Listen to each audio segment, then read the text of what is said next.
Okay, folks, we're back again. We're back with Achalaji, and we're going to do Uttara Bhadrapada Nakshatra today. So, welcome, Achalaji, and Namaste. Namaste, Dr. Paiji. I will just share. Okay. So today we are going to be talking about second nakshatra of Muladhara chakra, of the root chakra, and that is Uttara Bhadrapada. So yesterday we were talking about Purva Bhadrapada, which is about this spiritual awakening, this forceful power that is just rising us up and purifying us very intensely and very mercilessly, I would say also. But today we are going to be talking about Uttara Bhadrapada, which is really more like a stabilizing power, the magnetic force, something that stabilizes us and stabilizes our spiritual growth also. And I often like to think about Purva Bhadrapada and Uttara Bhadrapada like really just two sides of the same coin, because they are really very, very similar. And even in some parts of India, you'll see that Purva Bhadrapada is associated with Lord Narasimha. Uttara Bhadrapada is associated with Sudarshan. And there is a deity actually which has Sudarshan from one side and Narasimha Deva from another side. I have one such a deity on my own, and I'm very attached to them as well. And even when you have this deity, it is said that you must have a mirror behind the deity, so you see both sides at the same time. So this is also the deity that is very strongly connected here.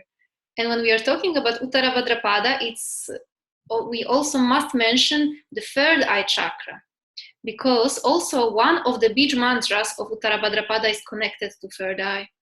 So as we were talking before, and this is how I perceive it also, that nakshatras and the petals of the chakras, it's not like it's ending here or ending there. It's rather like one cycle, one bigger cosmic cycle, and it goes more like a rainbow, and it changes. One goes to another. So you can't really say where something starts or where something ends, especially in a spiral. Because when we think about time itself, which is actually a concept very much connected to Bhadrapadas also, time is not linear, really. It's more like a spiral, and it just goes and goes, and it always comes back to the place, which is not the same, but it's similar, reflecting something from the past. So I think that Uttara Bhadrapada, due to that, is very special, because it's both Muladhara chakra, which is the lowest chakra, and Ajna chakra, which is the third eye, the spiritual awakening. So it connects us very, very strongly, both with grounding power and both with really this awakening capacity, with capacity to really awaken our spiritual power. So let us start with the mantra to Uttara Bhadrapada Nakshatra. It's Om Sham Sam Ham Uttara Bhadrapada Nakshatraye Namaha. Om Sham Sam Ham Uttara Bhadrapada Nakshatraye Namaha. Om Sham Sam Ham Uttara Bhadrapada Nakshatraye Namaha.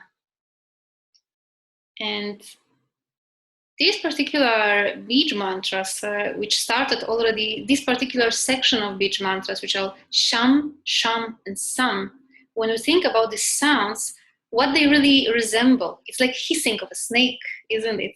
So it's very special that these Beeja mantras are connected also with Muladhara chakra, because it's again awakening the Kundalini Shakti. And like snake Aja Ekapada was the deity of Purva Bhadrapada Nakshatra, here the deity is Ahirbudnya. But first let us talk about the verbs about this nakshatra, and then we'll talk about Ahirbudnya a little bit more. So one verb starting from the letter sh that I found is shtif, to spew something. So again, it's like this vomiting. It's like purifying, expelling something out. Then we found sama, equal, sag, to be equal to something, sap, to serve, which is again one very beautiful quality of this nakshatra, sa, to bind, ha, to leave, to go forth, to abandon, to destroy, and ha, with short a, sky, meditation, heaven, or even Vishnu. And when we talk about Uttara Bhadrapada Nakshatra, we can really find all these qualities in the snake Ahirbudnya, who was also said to be Ananta Shesha, who is the highest servant of the Lord, really. And because Ahirbudnya literally means the one who is carrying the burden of the world. So you can see Ananta Shesha here on that picture. So he's this great cosmic snake on whom Vishnu is laying. And it is said that all these universes combined together are just like few small grains on his hoods, because he's so mighty and so powerful. So Ananta Shesha, he is also said to be manifestation of Shiva, of Rudra, manifestation as a servant of Vishnu and Narayan. And he's also said to symbolize also our ego at the same time, ahamkara. So it's shown here beautifully that our ego and our spiritual power, which is symbolized by snake, must serve the Lord always. And it's very beautiful when we think about story of Ananta Shesha.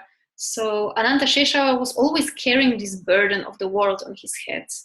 And when we think about people born under this nakshatra, they really have these qualities of servitude, of serving others, forgetting about themselves and just going and helping others, especially serving their children. And what I noticed very strongly with these people, that this is beautiful quality in them, but it has a shadow side, that they may very easily become overburdened in life by all these things, by all these energies, because they're always more focused on divine energies, of spiritual energies, on these cosmic waters, really, of development, of spirituality. And they don't want to deal so much with the world, but they are somehow forced to deal with that world. And it is said that Uttara Bhadrapada is like these deep waters for which you try to move, also deep waters of emotion. And when you try to imagine that you are on the very bottom of deep waters and you try to move forward, it's very hard, it's very slow.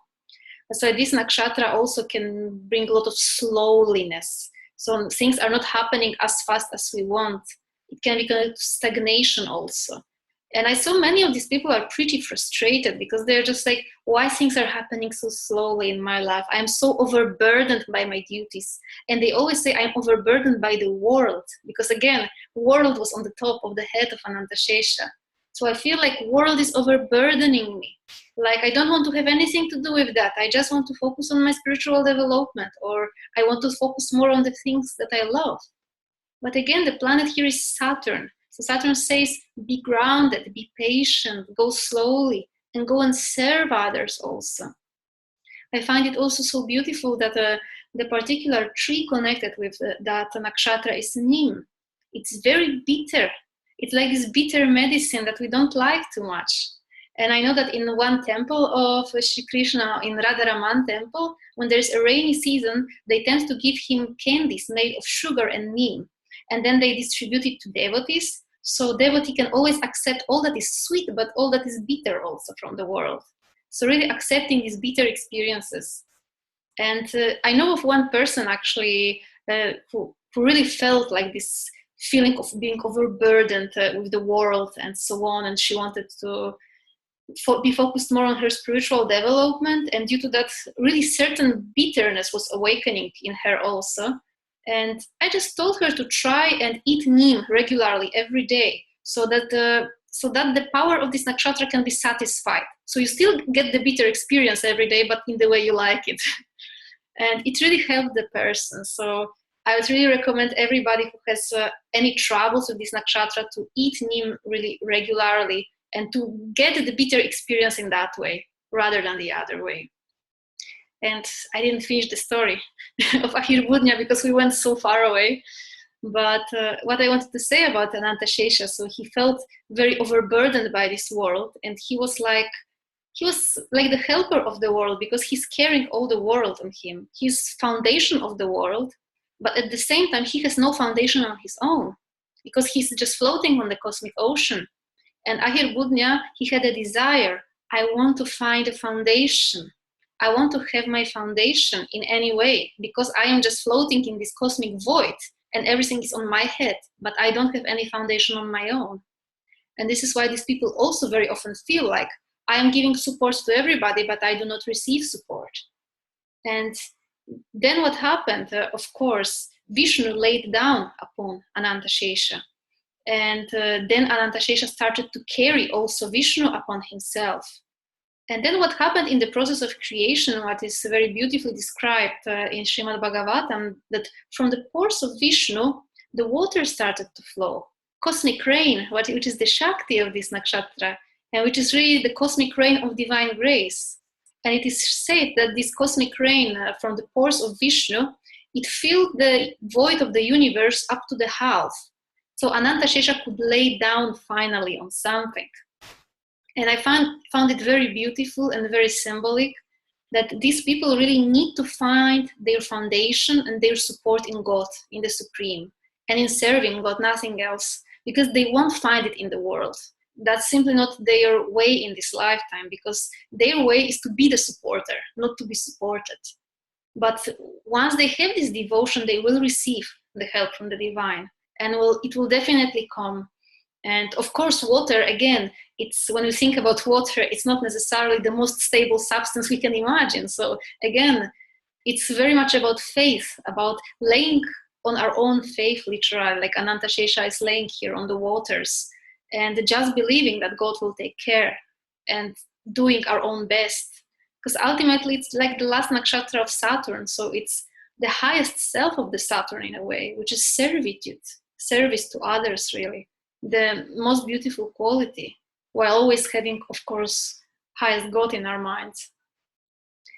And one more thing that I wanted to mention here when we are talking about this nakshatra are also the rings of Saturn, which are very symbolic in a way when we connect it to Muladhara chakra, because it is said that Kundalini serpent is called 3.5 times in the 3.5 coils in Muladhara chakra, and then it rises up. Of course, it symbolizes the gunas, also the free states of waking, sleeping, and so on. But also what it symbolizes is that really this particular nakshatra, and generally Muladhara chakra, not just this nakshatra connected to it, is really the chakra in which our karma can be the most, bringing us down. It's the heaviest karma very often there, because Muladhara chakra is the earth element. So the karmas that are already very solidified, which are already there for a long time.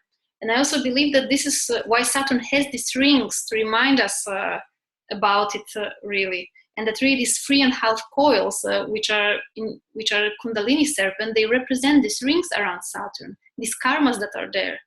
Because how these rings around Saturn were created, it was just this powerful gravity of this planet just attracted a lot of asteroids and so on, and they were clashing among each other, and then they just turned into this dust that is creating these circles. I'm sure that Dr. Aditya Togi would have explained it much better here than myself. But the main principle is that this is actually how our chakras are also working. So they're just attracting this cosmic dust with different gravity, with different forces. Muladhara being definitely the strongest one, because it's the most solidified one. And it just attracts all this karma. And if we are hanging on this karma, if we are attached to it very much, then of course it also becomes a part of our being and creates this field around us. So I also believe that Uttara Bhadrapada Nakshatra is very much about liberating all this and liberating ourselves from all this burden, literally. But liberating ourselves from the burden not by our own power, but by the power of God. And this is a very important theme, I noticed, for every Uttara Bhadrapada Nakshatra person. They are spiritual people, they believe in God, but they tend to put too much burden on themselves and just thinking that they should do everything. But why doing that? Put some of that on God, you don't need to do everything alone. I just want to share this one beautiful story from the life of a Christian saint, actually, from my home country, Poland. And she was Saint Faustina. She used to even speak to Jesus every day and write a diary. And she had like one very wonderful story. So one day she decided that she wants to practice herself more in certain virtue. And that was her decision. And obviously, because of that decision, she has fallen down in that particular virtue much more times than when she would not say that. And she was very confused. So she asked to Jesus, why have you done that to me? You know, just wanted to do something good. I wanted to train myself in the virtue.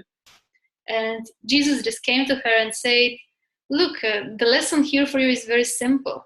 You failed so much because you counted on your power, not on my power. And you should always count on my power, not on yours, because your power is simply too small. So I think that this is the main really lesson in Uttara Bhadrapada Nakshatra, this humility, understanding that we are not the doers here, really. Everything is done by the Supreme. And as we said already during a discussion of Purva Bhadrapada Nakshatra, Uttara Bhadrapada is also connected to all the chakra energies here, but we can see also that the energy of first chakra, Muladhara chakra, is slightly stronger here. So it's more stabilizing force. And this is really what Uttara Bhadrapada Nakshatra brings, this stability and humility also, and servitude as well.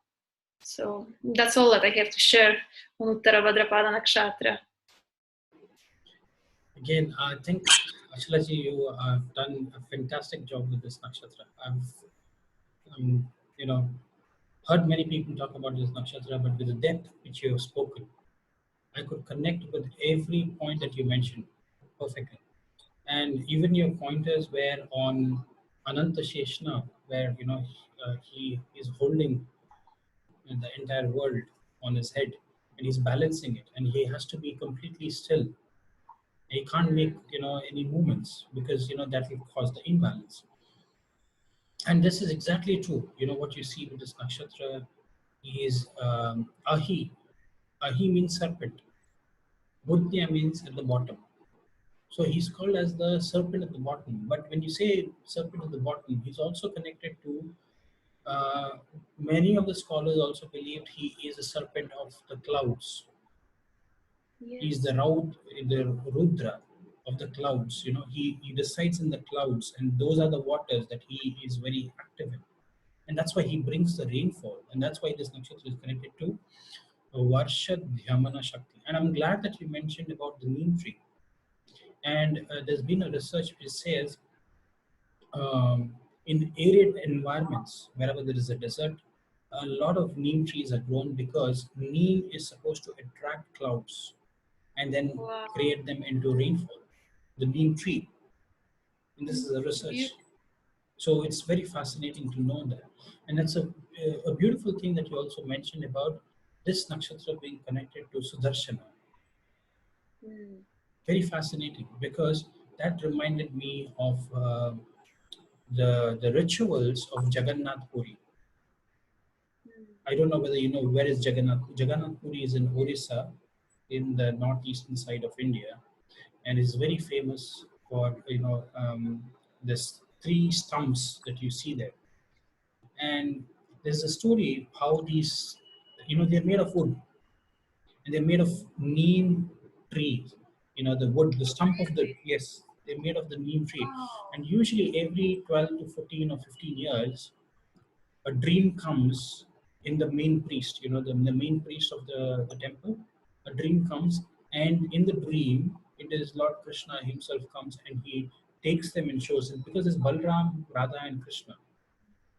And in the dream, Krishna goes and shows the tree, the neem tree, which needs to be actually cut. Wow. And the stump of the tree is what was used for making these. It's a neem tree. That's really amazing. Okay, and they have to really do a ritual before they can cut the tree, because and that tree, and then the old stump is removed and the new stump is then replaced of the neem tree. Wow.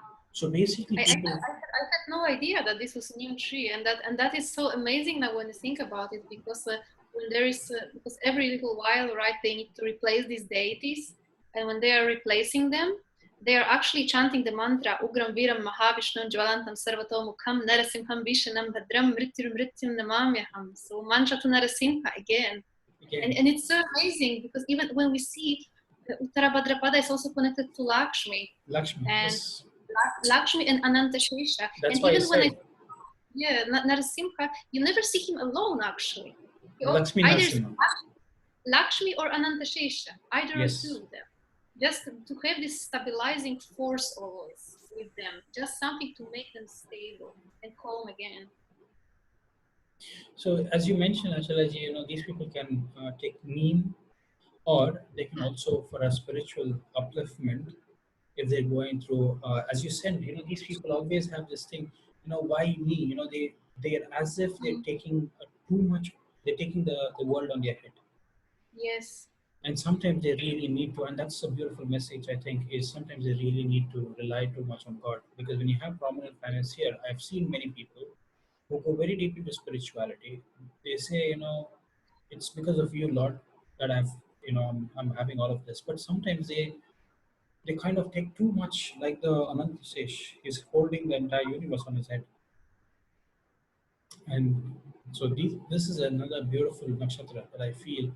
And because this nakshatra, as you said, is both connected to the Muladhara as well as Ajna Chakra.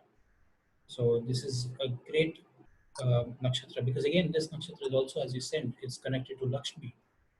And you can see both the axes. If you see the axis, it's very beautiful. Is the axis of Uttara Bhadrapada and Uttara Falguni. Both of them are, one is the male cow, Uttara Falguni is the male cow, the bull, and this is the female cow.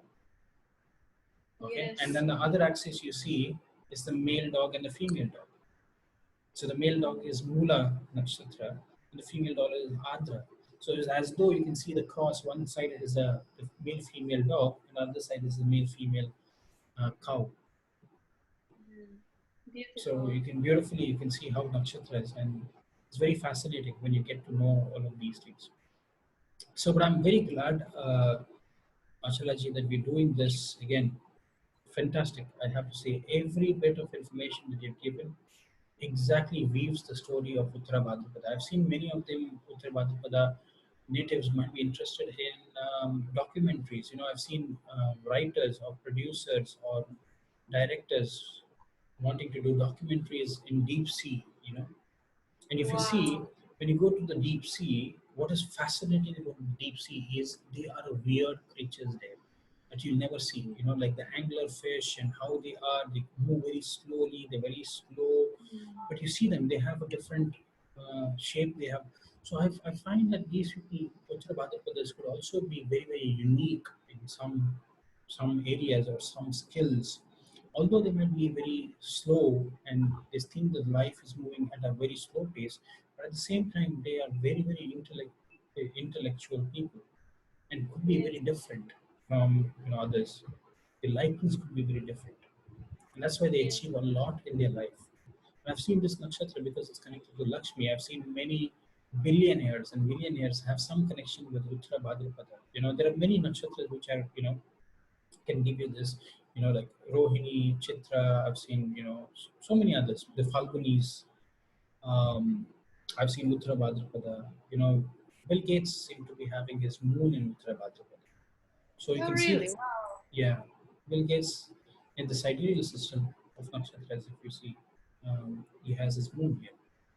So that's why you can see, they're very, very grounded. They're about philanthropy, giving back to the society. It's also about the Ahirbudnya, the serpent. He's very Yes. fierce at certain times, but he's very passive as well. When you look at him, he just reminds you of this Ahirbudnya, the Mm. serpent of the And deep when sea. when you told about it now, Dr. Paiji, I just remembered one verse from the Srimad Bhagavatam about Okay. it being very passive, and of course it is very passiveness because Ahirbutnya again he's holding the whole universe on his head, but there's also one verse saying that he always needs to withdraw his emotions because he's actually manifestation of Shiva himself, and Yes. it's literally written in Srimad Bhagavatam that Ahirbudnya, Ananta Shesha, whenever he sees stupidity of people, he just wants to destroy them all, but he needs to control himself. So it's fascinating to see that also these people, I noticed, they might withdraw their emotions very much, but also too much sometimes. Like really Yes. swallowing their emotions and not expressing them. So that's another weakness I think here, because sometimes they don't even have possibility in their environment to really express their emotions. So this is how they were born, and that's very interesting thing also. And also, what I I was reaching out from my phone because there was a very beautiful thing from Vivekananda that I wanted to, I kind of connected with this Uttara Bhadrapada, how he mentioned it. And Vivekananda says, like me or hate me, both are in my favor. If you like me, I am in your heart. If you hate me, I'm in your mind. Beautiful. So it's a beautiful thing that you see with this nakshatra. And I think, everything that you mentioned about this nakshatra, it's perfectly fits the bill. Fits the bill perfectly. I think everybody who have Uttara Bhadrapada nakshatras can really learn from this video a lot, and also be using the mantras that they've been given here. So very beautiful, Achala ji. So thank you again. I'm very grateful that we're doing this. So thank you again for joining this and doing this series with us. Thank you. Thank you.